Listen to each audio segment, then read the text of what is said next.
Hi hello everyone, welcome to my blog. Friends, ಇವತ್ತು carrot ಪಲ್ಯ ಮಾಡೋಣ. ಬನ್ನಿ ಹೇಗೆ ಮಾಡೋದು ಅಂತ ನೋಡೋಣ. ತುಂಬ ಈಸಿ ರೆಸಿಪಿ, ತುಂಬಾ ಬೇಗ ಕ್ವಿಕ್ಕಾಗಿ ಆಗುತ್ತೆ ಫ್ರೆಂಡ್ಸ್. ಬನ್ನಿ ನೋಡೋಣ. ಚಪಾತಿಗಂತೂ ಸೂಪರಾಗಿರುತ್ತೆ.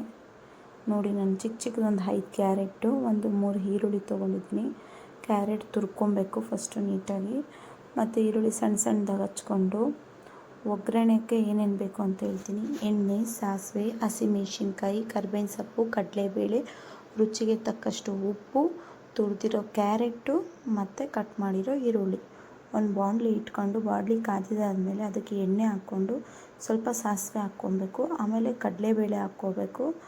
ಒಗ್ಗರಣೆಗೆ ಕರಿಬೇವಿನ ಸೊಪ್ಪು ಮತ್ತು ಹಸಿಮೆಣಸಿನ್ಕಾಯಿ ಹಾಕ್ಕೊಂಡು ಆಮೇಲೆ ಸ್ವಲ್ಪ ಇದಾದಮೇಲೆ ಈರುಳ್ಳಿ ಹಾಕ್ಕೊಂಡು ಚೆನ್ನಾಗಿ ಬ್ರೌನ್ ಕಲರ್ ಬರೋ ಥರ ಮಾಡ್ಕೋಬೇಕು. ಚೆನ್ನಾಗಿ ಅದಾಗ್ತಾ ಇದ್ದಂಗೆ ರುಚಿಗೆ ತಕ್ಕಷ್ಟು ಉಪ್ಪು ಹಾಕ್ಕೊಂಡು ಇಲ್ಲಿ ಇವಾಗ ಸ್ವಲ್ಪ ಒಂದು ಸೆಕೆಂಡ್ ಬಿಟ್ಟು ಇದಕ್ಕೀಗ ಕ್ಯಾರೆಟ್ ನಾವೇನು ತುರಿದಿದ್ದೀರೋ ಅದನ್ನು ಆ್ಯಡ್ ಮಾಡ್ಕೊಬೇಕು.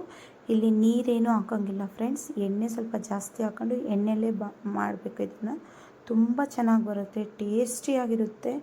ತಿಂತಾಯಿದ್ರೆ ಸೂಪರಾಗಿರುತ್ತೆ. ಒಂದು 5-5 ನಿಮಿಷಕ್ಕೂ ನೋಡ್ತಾ ಇರಬೇಕಂದ್ರೆ ತಳ ಸಿದ್ಬಿಡುತ್ತೆ. ನೀರು ಹಾಕಲ್ವಲ್ಲ, 5-5 ನಿಮಿಷಕ್ಕೂ ತಿರ್ಸ್ಕೊಡ್ತಾ ಇರಬೇಕು. ಆಮೇಲೆ ಸ್ವಲ್ಪ ಕೊತ್ತಂಬರಿ ಸೊಪ್ಪು ಆ್ಯಡ್ ಮಾಡಿಕೊಂಡು ಚಪಾತಿ ಜೊತೆಗೆ ನಾವು ತಿಂತಾ ಇದ್ದರೆ ಸೂಪರ್ ಡೂಪರ್ ಕ್ಯಾರೆಟ್ ಪಲ್ಯ ಫ್ರೆಂಡ್ಸ್.